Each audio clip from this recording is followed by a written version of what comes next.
Hi, this is Ike from Groovy Entertainment. Today we got another tape to play for you. Today's tape is Snow White and the Seven Dwarfs from 1988. So let's get started.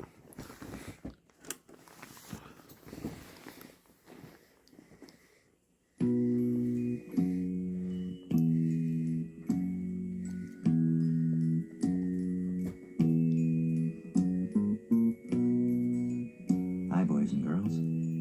I'm Uncle James. You know, one of the best memories of my childhood was listening to stories read to me at bedtime by my grandfather, who lived with us at the time.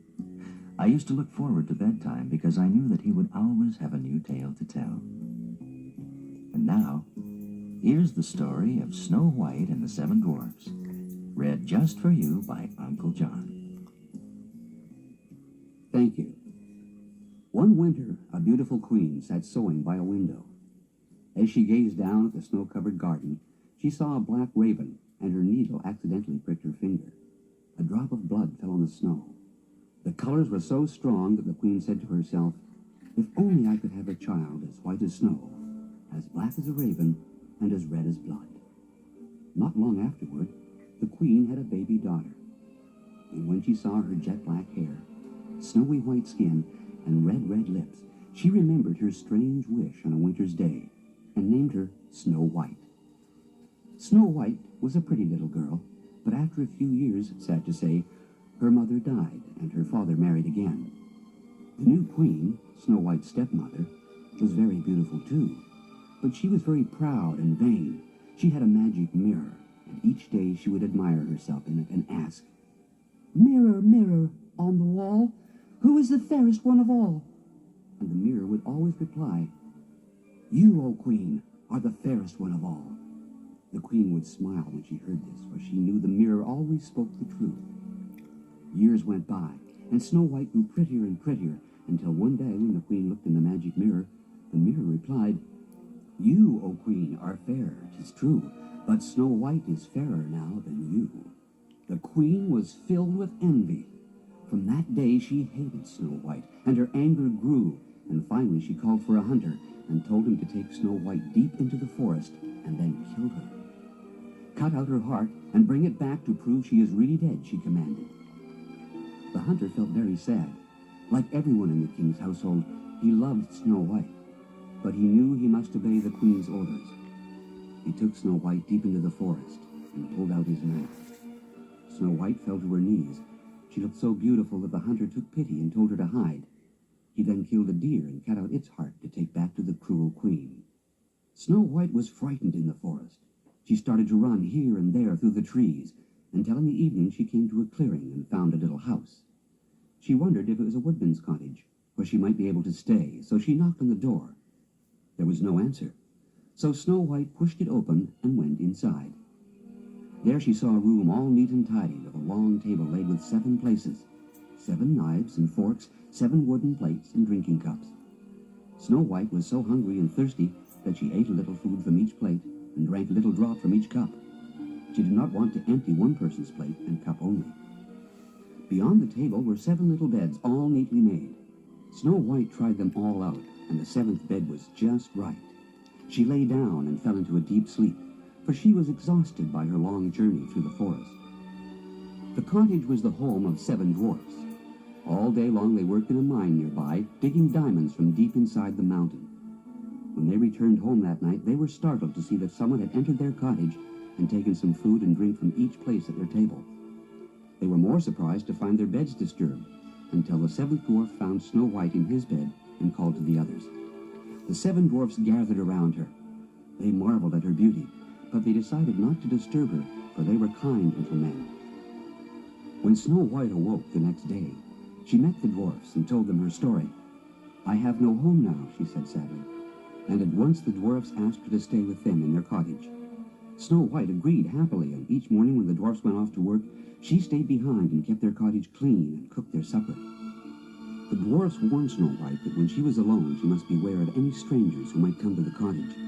They suspected that her stepmother had magic powers, and would soon find out that Snow White had not been killed by the hunter. Back at the palace, the queen welcomed the hunter when he returned with the deer's heart. She was happy that once again she was the most beautiful woman in the world. As soon as she was alone, she looked at her magic mirror and said, "Mirror, mirror on the wall, who is the fairest one of all?"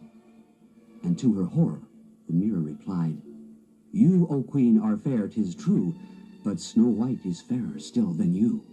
The Queen shook with anger as she realized that the old hunter had tricked her. She decided that she would seek out Snow White and kill her herself. The Queen disguised herself as an old peddler woman with a tray of ribbons and pretty things to sell, and she set off into the forest. When she came to the dwarf's cottage, she knocked and cried out, "Pretty goods for sale, pretty goods for sale." Snow White came to the door and looked eagerly at the tray.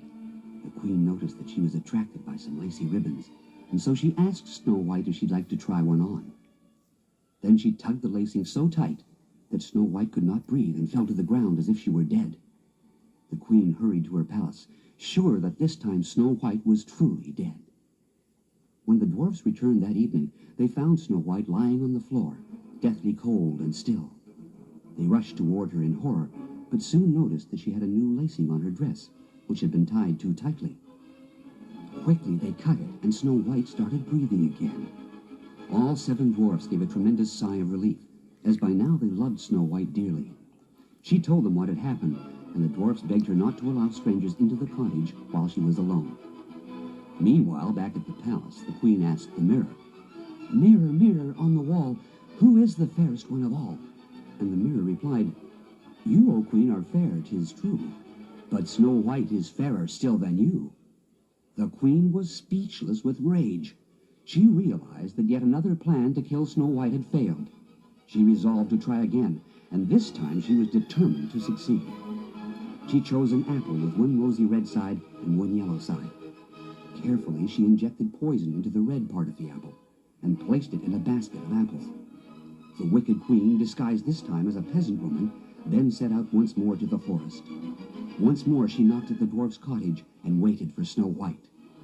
The Queen guessed that Snow White would have been warned not to buy anything from strangers, so she quickly declared that she had nothing to sell.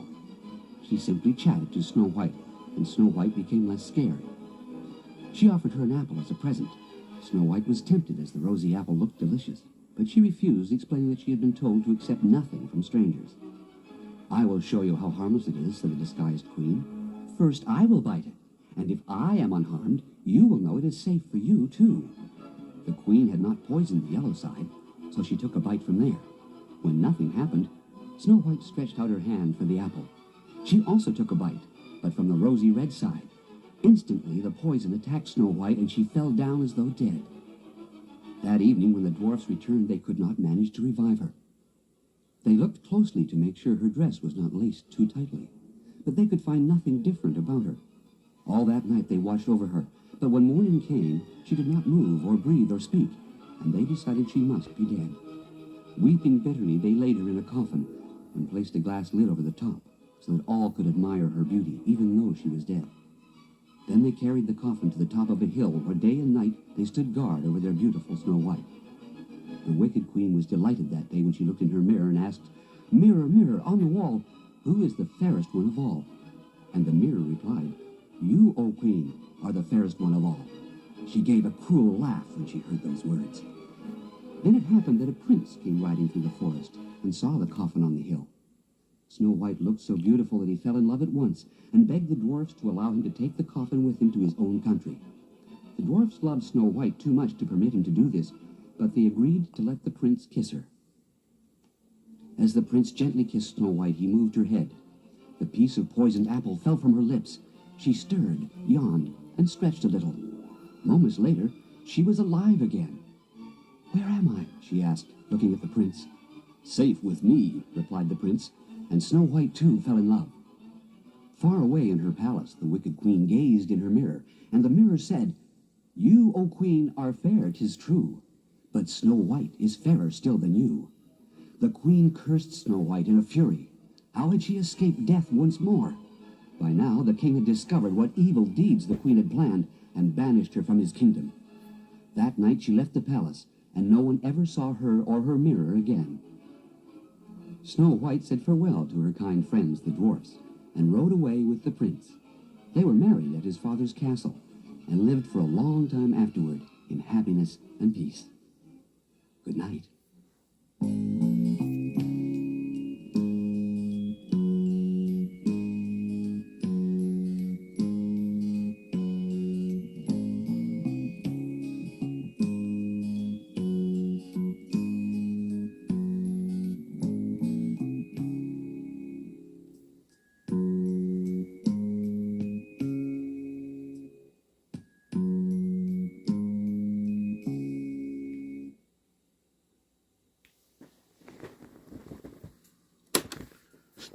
So that was Snow White and the Seven Dwarfs from 1988. So if you like, subscribe, share, and comment. Have a groovy day with another video coming out real soon.